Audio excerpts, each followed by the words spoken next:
de oportunidades. Nesta terra de oportunidades, muitos nomes fizeram e fazem a história do nosso município, aqui e fora daqui.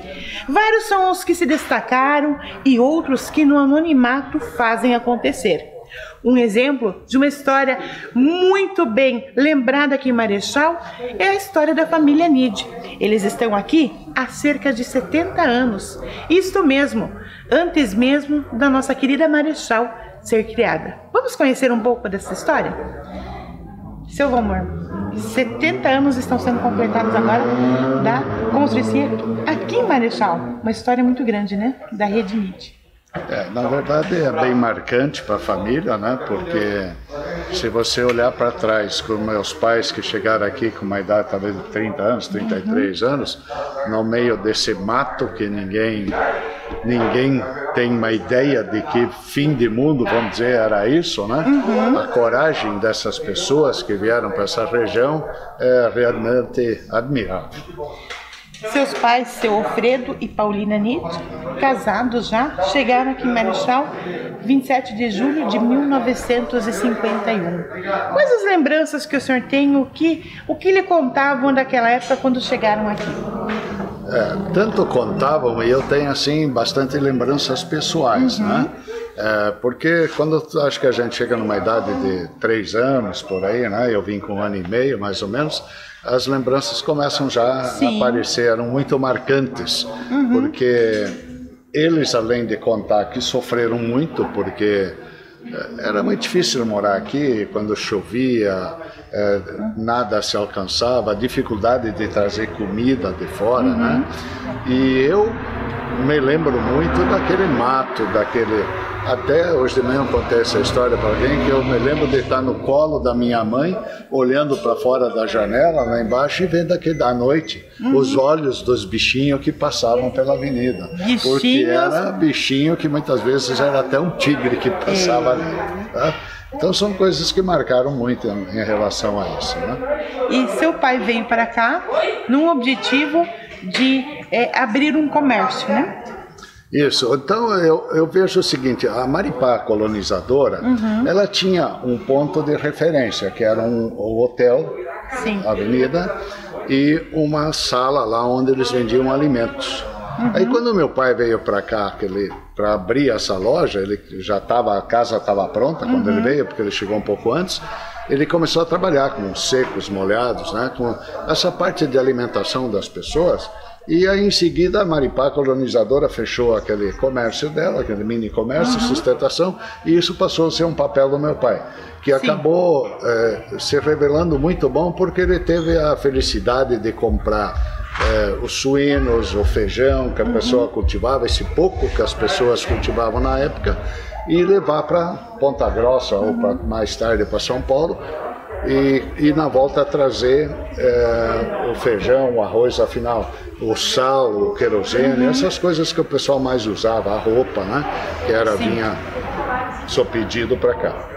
Então ele já fazia naquela época, 1951, 52, quando ele estava instalado aqui, ele já fazia esse trabalho, levava produtos aqui criados, né, para então trazer outros necessários. O senhor falou de querosene, talvez o jovem que vai nos assistir vai pedir o que esse povo fazia com querosene. O querosene, a iluminação basicamente era de querosene, né? As lamparinas funcionavam com isso, né? Então o querosene era extremamente importante, assim como o sal, né? Sim. Tudo se usava sal e coisas assim. E também o meu pai foi muito feliz nessa presença de trazer roupa logo, né? Algumas coisas assim. Ele chegou a ser o primeiro fornecedor, inclusive de combustível na cidade, o primeiro distribuidor de bebidas na cidade, né? Depois, mais tarde, quando apareceu o gás, fornecedor de gás, de fogões a gás, de geladeiras e coisas assim. Mas isso já num segundo momento, né? Isso eram as novidades que vinham. Eram novidades muito grandes, né? Eu lembro da minha mãe mostrando para aqueles clientes do interior como é que você podia chegar na loja, ir lá olhar o fogão e esquentar a água do chimarrão em 5 minutos, né? Era uma coisa espetacular, porque antes você tinha que ir lá fazer o fogo no fogão até que esquenta, até que a chaleira esquenta, esquenta era uma coisa de meia hora ou alguma coisa assim, enquanto que naquele fogão a gás, em 5 minutos e muito, estava lá a água pronta, né, para chimarrão. Fatos pitorescos que seu pai ao longo do tempo foi lhes contando, o que vocês vivenciaram quando a nossa cidade foi então, quando viramos município? Bom, isso aqui, não sei se vocês sabem, era General Rondon. Essa vila, antigamente, primeiro pertencia a Laranjeiras do Sul. Na nossa época, quando meu pai veio, pertencia a Foz do Iguaçu, né?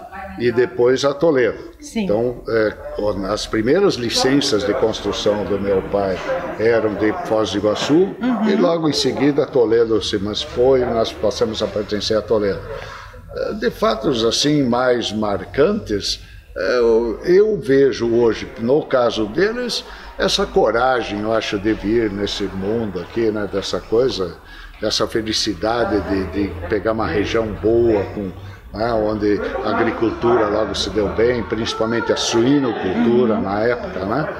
Então, eu não vejo assim, tem algumas coisas assim pitorescas, né? Por exemplo, uma das viagens que meu pai foi a Ponta Grossa com o caminhão, ele levou 32 dias para ir e para voltar, quer dizer, um absurdo, 30 a Ponta Grossa. A Ponta Grossa. Porque no meio do caminho teve que descarregar o caminhão umas 5 vezes até chegar lá, né? E a volta com muita chuva no caminho, essa estrada era quase intransitável, né? Fatos realmente que hoje, quando ouvimos, queriam mais tanto tempo, né? Possível, em poucas horas chegamos lá hoje, mas alguns anos atrás isso era muito diferente, né?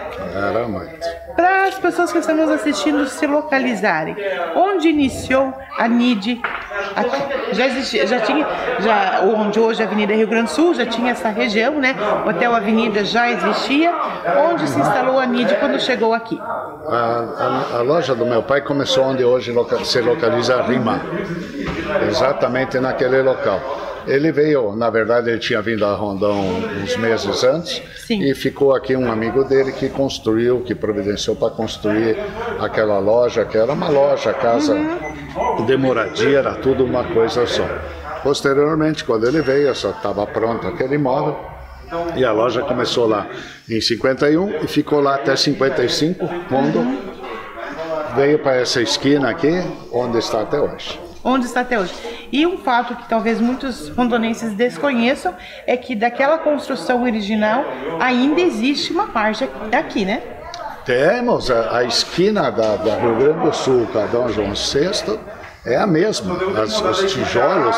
Essa é a primeira obra de alvenaria de Marechal Rondon, feita com cimento, ferro e coisa. A estrutura está lá, as duas paredes principais e a estrutura básica é a mesma que está aí ainda hoje. Ela só foi reformada umas 3, 4 vezes por mim, depois que eu assumi, né? E seu pai tocou então os negócios da família até que ano? E quando ele lhe repassou, qual foi o sentimento dele?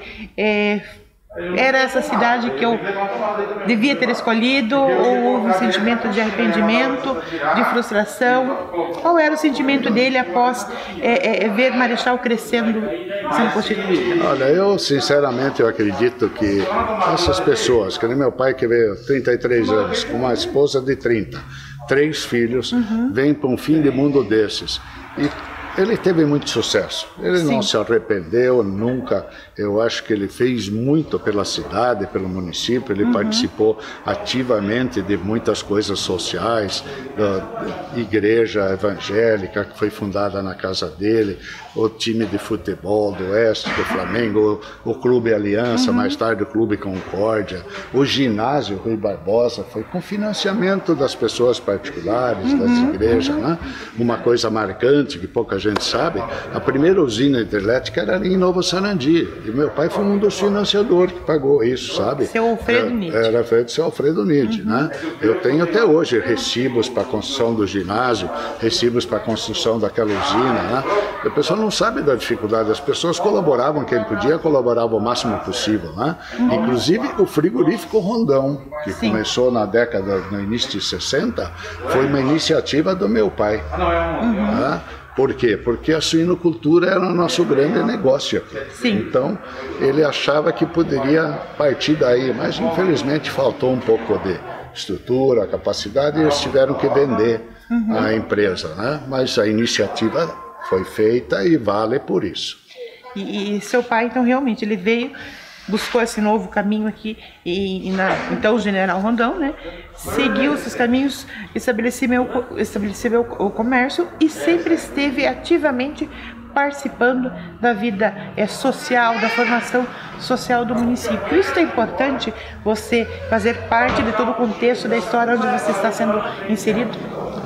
Eu acho que sim, porque, na verdade, as pessoas não olham muito para o passado. O passado, na verdade, ele não vai te ajudar no futuro. Você que tem que fazer, né? Sim. Mas ele ajuda muito para você não cometer erros e injustiças sociais com pessoas que contribuíram para o município, né? Eu costumo dar alguns exemplos, que tem pessoas aqui nessa cidade que nunca foram lembradas pelo fato de talvez não terem politicamente serem influentes ou não terem sido lembradas, né? Então, várias pessoas. Podemos citar algumas delas? Podemos. E lembrar um pouquinho dessa história? Eu acho que o caso, além do meu pai, que depois de muito tempo, ao menos tem o nome de uma rua, né? Hoje, mas, por exemplo, o Sr. Armando Docco foi o fundador do MDB. Para quem não sabe a história, quando os militares tomaram conta, aqui em 64, a oposição praticamente não existia. E alguém fundar um partido de oposição, lógico que existia o MDB. Quando fundou aqui, isso se achava que era um ato muito corajoso, e realmente foi, né? Eles marcou muito, tanto que depois, posteriormente, o pessoal do lado do MDB que tomou conta, que virou para o MDB. Então, seu Lauro Vaire, quem foi Lauro Vaire? Nada mais, ele foi um funcionário do meu pai, mas se tornou a primeira pessoa de obras, encarregado de obras do município. Foi o município.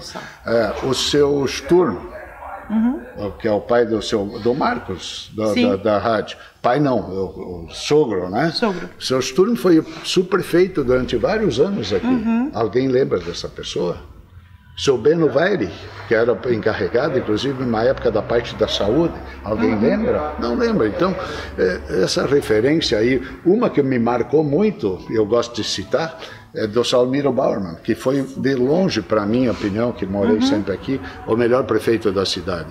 E ele construiu essa prefeitura que está aí. E deram o nome de Sorlindo Alberto Lampa. Bom, Sorlindo Alberto Lampa, venhamos, ele é uma pessoa reconhecida, marcou sua presença, mas aquela obra devia ter o nome do seu Almiro Bauerman. Quer dizer, uma injustiça social, porque as pessoas não olharam a história do passado, né? Sim, realmente nessa terra de oportunidade as pessoas viveram os seus momentos, né? E como o senhor disse, muitos foram esquecidos pela história. Hoje a gente está tentando trazer um pouquinho desse resgate, mas tudo que nós estamos mostrando nesse especial de terras de oportunidades, com certeza, é o mínimo do que aconteceu ao longo desses 61 anos, né? São muitas histórias, muitos nomes que fizeram acontecer, que sem eles, com certeza, hoje não seríamos o município que somos. Sem dúvida. Então conhecemos um pouquinho da história da família Nide, um pouco desta família que chegou aqui antes do município ser fundado. Convido você a continuar assistindo o nosso especial, porque nós vamos voltar, falamos um pouco da história da família Nide. Agora nós vamos voltar contando um pouquinho da história de Valmor Nide.